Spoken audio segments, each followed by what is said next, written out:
Okay, hello guys. Ngayon nandito na kami sa sasakyan at papunta na kami kila Brother Renz para makita na naman siya once again. And our last na makikita namin siya. And ngayon nandito kami sa sasakyan para magkanta-kanta. Parang nauna na kaming kumanta dito para practicein na rin yung mga isa sa kakantahin namin. At ito, napastop over muna kami sa grocery. Buti na lang at nahabol namin kasi pa-close na pala sila that time. Sakto na lang naihabol namin. Pag alis namin, nagulat kami bakit naka-close na yung yun pala talagang closing hour na rin nila. At ayun guys, andito nga kami sa midpoint Bugyas, Benguet. Napastop over muna kami dito. Stop over! Malamig na guys. Ito kami sa midpoint restaurant stopover.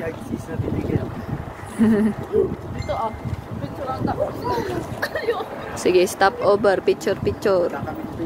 Anong pangalan yan? Posing na. Wow.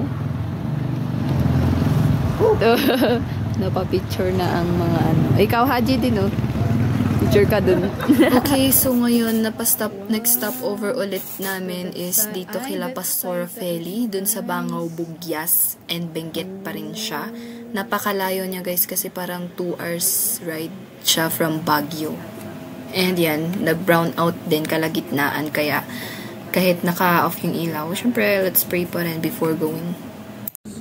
At yan, nakarating na nga kami. Talagang, nung nasa labas pa lang, nafe-feel mo na umiiyak yung mga puso nila eh. Talagang malayo dito. 4 hours siya kung dire-diretso. Or 3 hours siguro. Tapos talagang parang 5 hours yung biyahe namin dahil yun sa mga stopovers namin.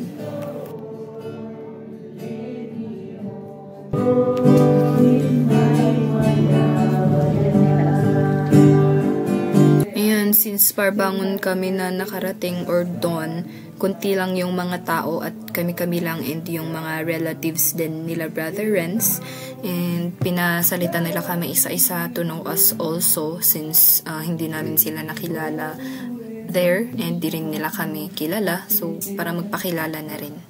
And yan yung mga pictures nila. Talagang friends sila Piman ni Brother Renz. Dito talagang mga 11:45 AM na kami nakarating. Kaya talagang nakilamay na kami doon ng mga parbangon. Buti na lang may mga available na higaan doon and nakitulog kami. Yan. Yung iba Piman ka talagang napahagulgul sila. And yung iba pinipigilin nila yung iyak nila. Ganun. Talagang mahirap din Piman as their koyang people na close din. Talagang very obedient Piman to and hindi siya yung mahirap pakisamahan. Ayun, pagdating nga rin ng umaga, nag-short service din kami kasi syempre para masyaran din yung mga unbeliever na nakikilamay, ganyan. And hindi rin talaga mapigilan yung may iiyak ganun sa testimonies. And yan.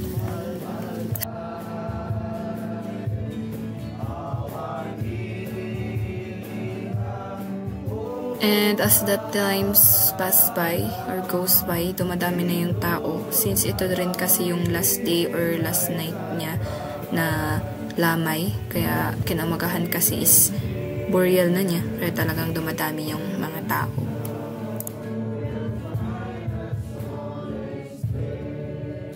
And sadly, maganda sana rin kung abot kami sa burial, kaso may klase na rin kasi yung iba sa amin and ito na yung last day namin, kaya pinag-pray namin ang safe travel pabalik. Unexpectedly nakipag-pray din sa amin yung mga taong nakilamay.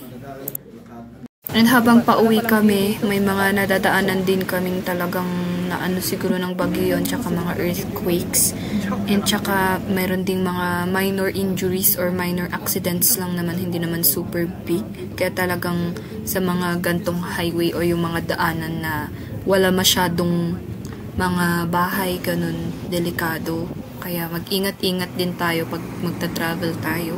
Kasi talagang yung mga part na to, mga banda dyan is prone sa mga accidents.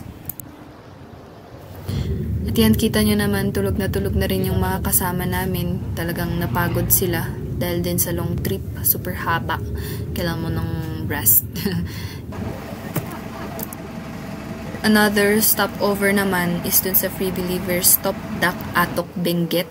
Yan, yun yung kinaganda kapag madaming free believers kasi pag nagta-travel ka, pwede kang dumaan-daan, magkamusta hello sa mga pastors din.